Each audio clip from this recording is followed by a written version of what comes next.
जंगल के पुराने बरगद के पेड़ पर बिजली कपी ने अपना ब्यूटी पार्लर खोला था। वो बाहर आंखों पर चश्मा लगाए अपने ग्राहक के इंतजार में बैठी हुई थी। तभी वहाँ से कोमल चिड़िया गुजरती है। अरे चिड़िया बहन, शहाओ, देखो तुमने अपनी हालत कैसी बना रखी है।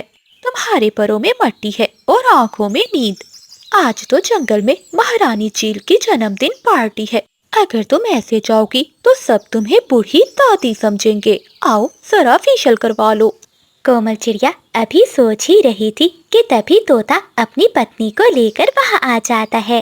बिजली, मेरी पत्नी की चोंच पालिश कर दो। जब से पड़ोसन मीना ने नई लिपस्टिक ली है, इसने मेरा जीना हराम कर रखा है। और नहीं तो क्या, चीकू जी, इस मीना का रंग देखा है कैसे चमकती है। और एक मैं हूँ, ऐसे लगता है जैसे कच्ची सब्जी हूँ। बिजली, मुझे ऐसा सुंदर बना दो कि मैं सभी पक्षियों में से हसीन लगूं। अरे तोती बहन, तुम बिल्कुल ठीक जगह पर आई हो। मेरे पास ऐसा सुंदर मेकअप है, अगर मैं तुम्हें कर दूंगी तो मीना तुम्हारे सामने काली डाइन लगेगी। ऐसा कहते हुए बिजली का भी तोती का मेकअप करना स्टार्ट करती है। बिजली का भी एक कटोरा निकालती है जिसमें लाल मिर्चों का गाढ़ा पेस्ट बना हुआ था, और वो उस लाल मिर्चों के पेस्ट को तोती की चोंच पर लगा देती है। अरे बिजली, ये तुमने क्या लगा दिया है? मेरी चोंच से तो धुआं निकल रहा है। अरे तोती बहन, घबराओ नहीं, ये अंदरूनी चमक बाहर आ रही है। जितना ज्यादा चलेगा तुम्हारी चोंच उतनी ही लाल होगी। तोते, तुम्हारी पत्नी तैयार हो गई है, अब जल्दी से मुझे 2 मीठे फल दे दो। फिर तोता बिजली को 2 मीठे फल देता है और वहाँ से चला जाता है। कोमल चिड़िया भी तोती की ऐसी हालत देखकर पहले ही वहाँ से भाग जाती है। कबूतर जी, सुना है बिजली ने अपना पार्लर खोला है। आज मुझे भी पार्लर पर तैयार होकर बर्थडे पार्टी में जाना है। बबली, तुम्हें क्या जरूरत है तैयार होने की? तुम तो पहले ही बहुत सुंदर हो। बंटी जी, आप हर बार ऐसा कहकर मुझे टाल देते हैं और खुद तैयार होकर जाते हैं। आज मैं आपकी एक बात नहीं सुनूंगी। चलें, अभी चलें। फिर कबूतर अपनी पत्नी को लेकर बिजली के ब्यूटी पार्लर में पहुंच जाता है। बिजली, मेरी पत्नी को सुंदर सा तैयार कर दो। हाँ हाँ कबूतर भैया, आपकी पत्नी तो पहले ही बहुत सुंदर है।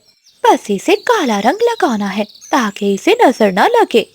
और बिजली, मुझे भी तैयार कर दो। मेरा हेयर स्टाइल ऐसा होना चाहिए कि बर्थडे पार्टी में सभी कबूतरियों की नजर मुझ पर ही जम जाए।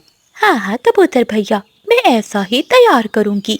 बिजली कभी पुराने पेड़ की चिपचिपी गूंद निकालती है और उसे कबूतर के बालों में लगा देती है। कबूतर आईने में देखते हुए अपना सर हिलाने की कोशिश करता है। अरे बिजली, ये क्या, मेरा सर क्यों नहीं हिल रहा? अरे कबूतर भैया, ये बिजली का स्टाइल है। देखना, हवा चलने से भी आपके बाल नहीं हिलेंगे। अब आप जहाँ भी जाएंगे आपका ये हेयर स्टाइल हमेशा ऐसे ही रहेगा। हाय हाय कबूतर भैया और कबूतरी बहन, आप दोनों बहुत सुंदर लग रहे हैं। आपको किसी की नजर ना लगे। अपनी तारीफें सुनकर वो पति पत्नी खुश होते हैं और बिजली कपी को अनाज देकर वहाँ से चले जाते हैं। कबूतर के जाते ही बुलबुल बिजली कपी के पार्लर में पहुँच जाती है। बिजली, मेरी बात सुनो, मुझे ऐसा सस्ता मेकअप नहीं चाहिए।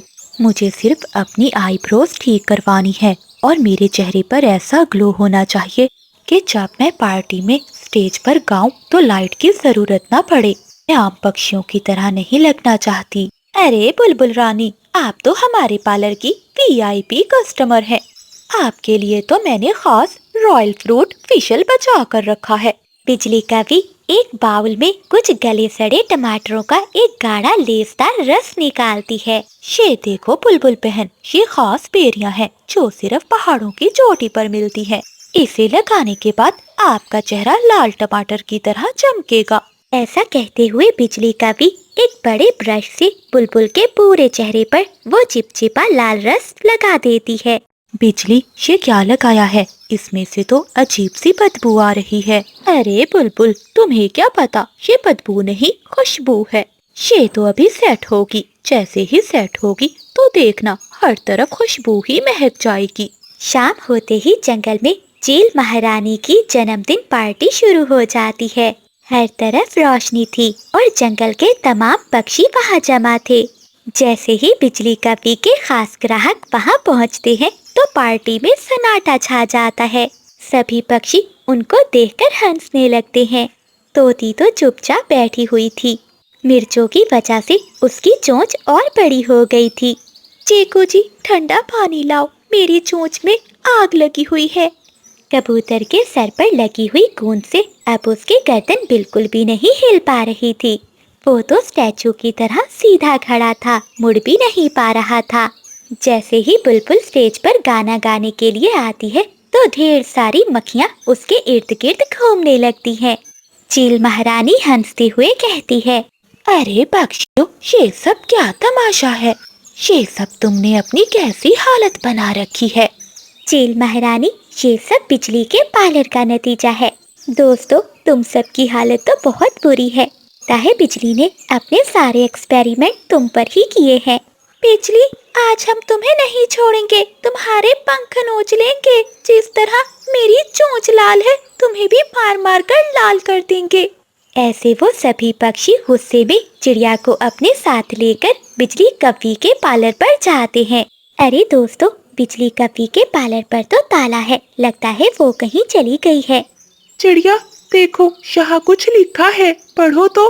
हाँ तोते भैया, मैं पढ़ती हूँ। बिजली ब्यूटी पार्लर आरजी तौर पर बंद है। बिजली अपना ब्राइडल मेकअप करवाने के लिए दूसरे जंगल के शाही पार्लर में गई है। शिकायत की सूरत में वो अगले साल आएगी। ये सब सुनकर सभी पक्षी बहुत गुस्से में आ जाते हैं। दोस्तों वाह, बिजली ने तुम्हें सिर्फ झटका नहीं दिया बल्कि पूरी तरह शॉर्ट सर्किट कर दिया है। तुम सब भी कितने नादान थे, दूसरों जैसे बनने के चक्कर में अपनी असलियत ही भूल गए। फिर कबूतर कहता है, चलो दोस्तों, अब पार्लर नहीं, सीधा नदी पर चलते हैं। आज हमें ब्यूटी ट्रीटमेंट नहीं बल्कि गोता लगाने की जरूरत है। फिर सभी पक्षी नदी की तरफ चले जाते हैं ताकि बिजली का मेकअप धो सके।